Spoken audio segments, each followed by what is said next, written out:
Hi there, Titans, and welcome back to another Titan Academy video. In our previous videos, we talked about what a dynamic document is and how to build a dynamic document in the Titan word-addin. And if you haven't seen those videos, I highly recommend checking them out. Today, we'll be talking about, once you've built your dynamic document, how to configure the Titan sign project so that you can send this document out for signing. Let's get started. So again, I've already built this in our Titan word-addin. You can see I have some merge fields, some system fields for the current date time, as well as some input fields and signature fields. I can move these around to make sure that they're positioned exactly where I want. And I can also change the type of input field that I have. So for example, if I wanted this to be a checkbox, I can do that just by changing the type. All right.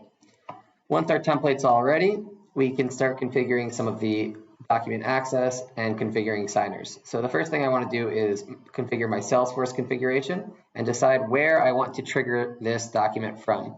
And because I'm bringing all my data from a specific contact and I will be sending it to this contact, I want to select contact as the object here. You can select any object, whether that is a custom or standard object in Salesforce. And I'm going to trigger this with a Salesforce button, but of course you can do this with any kind of automation in Salesforce as well. We also have a number of different protections that we will talk about in a separate video. Today, I'll just keep my two-factor authentication on, and we're ready to configure signers. So for my first signer, this is just going to be a static contact in Salesforce that represents the Titan user that should be signing this contract. So I will just say internal signer, and let's configure this signer. It's going to be a contact.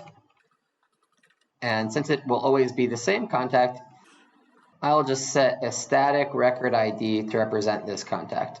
And here's my contact. I'm going to grab their ID and throw it right in there. For the field mapping, I'm just going to map my contact's first name, their last name, and their email.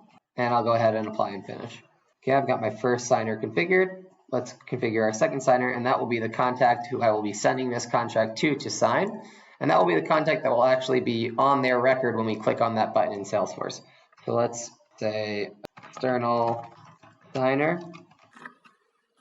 And I'm going to go ahead and choose contact here again.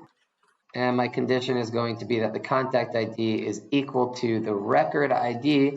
And this record ID is populated from the record that I'm standing on in Salesforce. Of course, we can also query any related records to the record that we're standing on, but we're doing a simple example today of just sending it to the contact ID that we are triggering from. I'll go ahead and map their fields again, first name, last name, and email, and I'll do apply and finish. Now that I have my signers configured, I can associate the appropriate input fields for them to fill out. So for example, for my Titan signer, this is going to be my internal signer. And for my external signer, we'll give them those fields over here.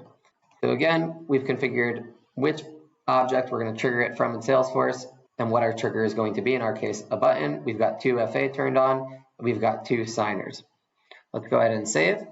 I'm going to rename my document so that it's easy to find this. We'll say practicing dynamic sign project, and we can also change the document name here if we'd like. I'm going to head over to the dashboard and give permissions for my user in Salesforce to be allowed to trigger this document. Just because we've set this up doesn't mean that every user should be allowed to trigger my document. And so I want to make sure that the appropriate collaborator can sign and void this document. Let's go ahead and finish. Great. I'm going to come to my contact in Salesforce. I want this particular contact to sign, and I'll go ahead and click on the FT DocGen button right here. Okay, and you can see here, practicing dynamic sign project. Here is my document. I can preview it if I like. I'm just going to go ahead and already trigger sign. All right, here is my email. And first it will ask me for my email because we turned 2FA on. So I'll go ahead and grab the email address that we sent this to, which is this right over here. And we'll fill that in like this. And now it will send me my verification code. Go ahead and grab that, throw it in, and there you go. So you can see I have my contract. Here are some of those merge fields. This is the name of the account that's associated with this contact. If we come back to Salesforce, we could see this contact is associated with this account, and we can see that right over here. We also have the current date time like we configured it, and we have our input field, and let's put in our name here. This is for the Titan signer, so we'll just say Justin Caffey, and we'll go ahead and sign. Great. Let's finish sign. And now we should be getting another email for our second signer. Okay, here's our second signer. Let's just grab the email from the contact in Salesforce. Enter that in. We should get a verification code. Okay, here's our verification code. And I can fill in my name here, name of this contact. I'll just grab it from here. Okay, and they can go ahead and sign. And there you go. You have a contract with 2 signers, and you can see that we're able to put some input in, be able to sign, and that's how it's done.